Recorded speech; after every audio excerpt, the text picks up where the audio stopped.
Chapter 14. That night, as Stanley lay on his scratchy and smelly cot, he tried to figure out what he could have done differently. But there was nothing he could do. For once in his unlucky life, he was in the right place, at the right time, and it still didn't help him. "You got it?" he asked X-Ray the next morning at breakfast. X-Ray looked at him with half-opened eyes behind his dirty glasses. "I don't know what you're talking about," he grumbled. "You know," said Stanley. "No, I don't," X-Ray snapped. "So just leave me alone, okay? I don't want to talk to you." Stanley didn't say another word. Mr. Sir marched the boys out to the lake, chewing sunflower seeds along the way and spitting out the shells. He scraped the ground with his boot heel to mark where each boy was supposed to dig. Stanley stamped down on the back of the blade of the shovel, piercing the hard, dry earth. He couldn't figure out why X-Ray snapped at him. If he wasn't going to produce the tube, why did he make Stanley give it to him? Was he just going to keep it? The tube was gold in color, but Stanley didn't think it was real gold. The water truck came a little after sunrise. Stanley finished his last drop of water and stepped up out of his hole. At this time of day, Stanley sometimes could see some distant hills or mountains on the other side of the lake. They were only visible for a short while and would soon disappear behind the haze of heat and dirt. The truck stopped, and the dust cloud drifted past it. X-Ray took his place at the front of the line. Mr. Pendanski filled his canteen. "Thanks, Mom," X-Ray said. He didn't mention the tube. Mr. Pendanski filled all the canteens, then climbed back into the cab of the pickup. He still had to bring water to Group E. Stanley could see them digging about 200 yards away. "Mr. Pendanski!" X-Ray shouted from his hole. "Wait, Mr. Pendanski, I think I might have found something." The boys all followed Mr. Pendanski as he walked over to X-Ray's hole. Stanley could see the gold tube sticking out of some dirt on the end of X-Ray's shovel. Mr. Pendanski examined it and took a long look at its flat bottom. "I think the warden is going to like this." "Does X-Ray get the day off?" asked Squid.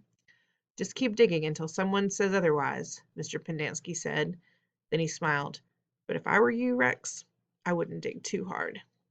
Stanley watched the cloud of dust move across the lake to the cabin beneath the trees. The boys in Group E were just going to have to wait. It didn't take long for the pickup to return. Mr. Pendanski stepped out of the cab. A tall woman with red hair stepped out of the passenger side. She looked even taller than she was since Stanley was down in his hole. She wore a black cowboy hat and black cowboy boots which were studded with turquoise stones. The sleeves on her shirt were rolled up and her arms were covered with freckles, as was her face. She walked right up to X-Ray. "This is where you found it?" "Yes, ma'am." "Your good work will be rewarded." She turned to Mr. Pendanski. "Drive X-Ray back to camp. Let him take a double shower and give him some clean clothes. But first, I want you to fill everyone's canteen." "I just filled them a little while ago," said Mr. Pendanski. The warden stared hard at him. "Excuse me," she said. Her voice was soft. "I had just filled them when Rex—" "Excuse me," she said. Her voice was still. The warden said again. I'm not as good as Miss Gilbert. "Did I ask you when you last filled them?" "No, but it's just—" "Excuse me." Mr. Pendanski stopped talking. The warden wiggled her finger for him to come to her. "It's hot, and it's only going to get hotter," she said. "Now these fine boys have been working hard.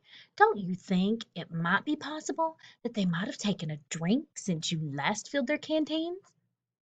Mr. Pendanski said nothing. The warden turned to Stanley. "Caveman, will you come here, please?" Stanley was surprised she knew his name. He had never even seen her until she stepped out of the truck.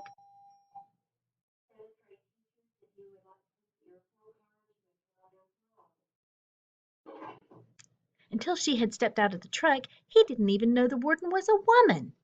He nervously went toward her. "Mr. Pendanski and I have been having a discussion. Have you taken a drink since Mr. Pendanski last filled your canteen?" Now, Stanley didn't want to cause any trouble for Mr. Pendanski. "I still got plenty left," he said. Excuse me? He stopped.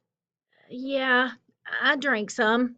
Thank you. May I see your canteen, please? Stanley handed it to her. Her fingernails were painted dark red.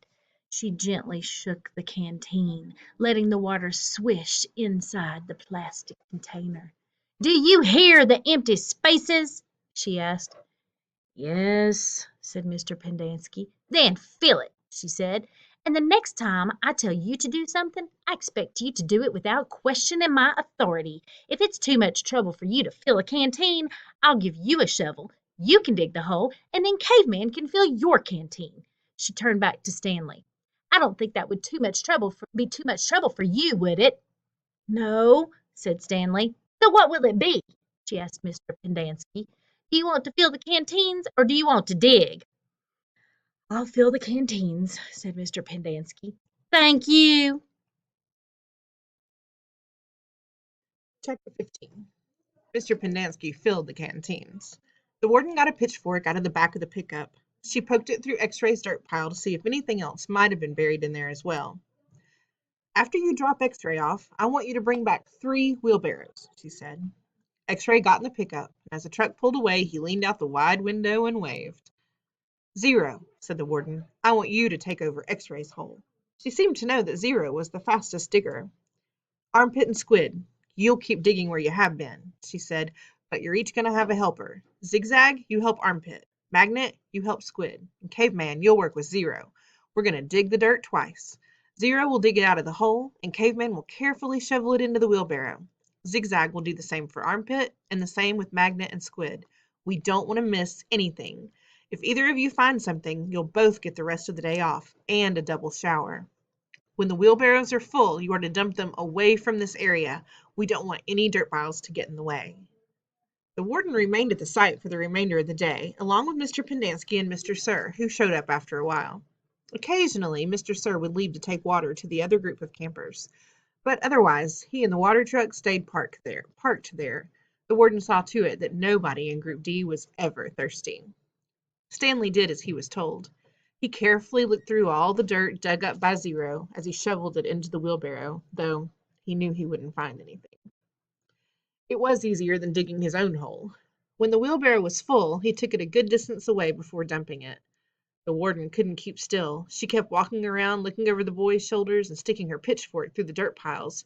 You're doing fine, just fine, she told Stanley. After a while, she told the boys to switch places so that Stanley, Zigzag, and Magnet dug in the holes, and Zero, Armpit, and Squid shoveled the excavated dirt into the wheelbarrows. Zero took over the digging again, and Stanley returned to the wheelbarrow. There's no hurry, the warden said several times. The main thing is not to miss anything. The boys dug until each hole was well over 6 feet deep and wide. Still, it was easier for 2 boys to dig a 6-foot hole than it was for 1 boy to dig a 5-foot hole. All right, that's enough for today, the warden said. I've waited this long, I can wait another day. Mr. Sir drove her back to her cabin. I wonder how she knew all our names, Stanley said as he walked back to the compound. She watches us all the time, said Zigzag. She's got hidden microphones and cameras all over the place. In the tents, the rec room, the shower. The shower, said Stanley. He wondered if Zigzag was just being paranoid. Well, the cameras are tiny, said Armpit. No bigger than the toenail on your little toe. Stanley had his doubts about that. He didn't think they could make cameras that small. Microphones, maybe. He realized that was why X-Ray didn't want to talk to him about the gold tube at breakfast. X-Ray was afraid the warden might have been listening. One thing was certain, they weren't just digging to build character. They were definitely looking for something. And whatever they were looking for, they were looking in the wrong place. Stanley gazed out across the lake toward the spot where he had been digging yesterday when he found the gold tube. He dug the hole into his memory.